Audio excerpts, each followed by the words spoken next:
Hi folks, this is John Adamson, the Rehab and Documentation Guru, working on a Saturday, having to put in occasional Saturdays for joint replacement patients, as most of you probably do when you're doing home health. And of course, there are some of you that are working in inpatient settings today, and outpatient. Who knows? Maybe everybody's working.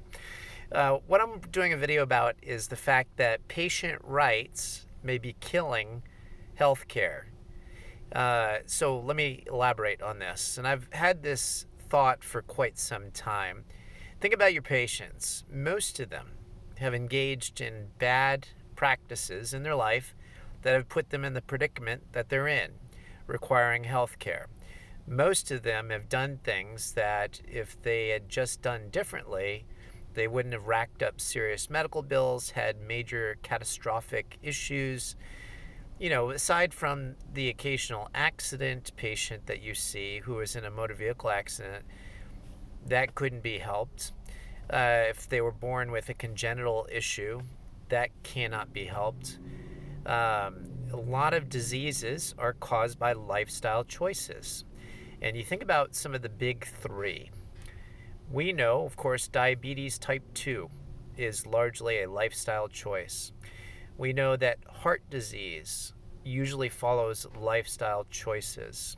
And there are some cancers that follow lifestyle choices. In fact, if you engage in practices that increase the inflammatory markers in your body, you will be more likely, more susceptible to certain types of cancer.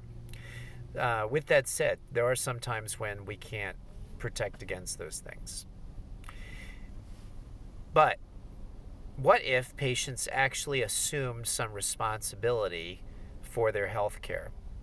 What would that do to the reimbursement capacity for those patients that legitimately have things that happen to them that they had no control over, whether it was accidents or being caught in a fire or whatever that was?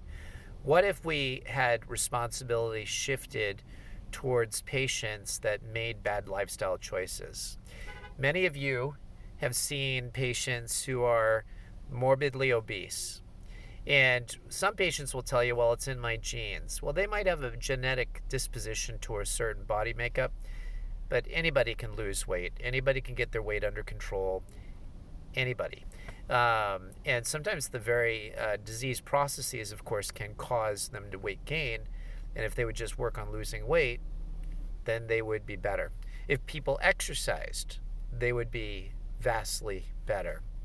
So what if we had something in healthcare that imposed extra healthcare payment needs, so you participated more as a patient in paying for your healthcare if you were unwilling to change your behavior?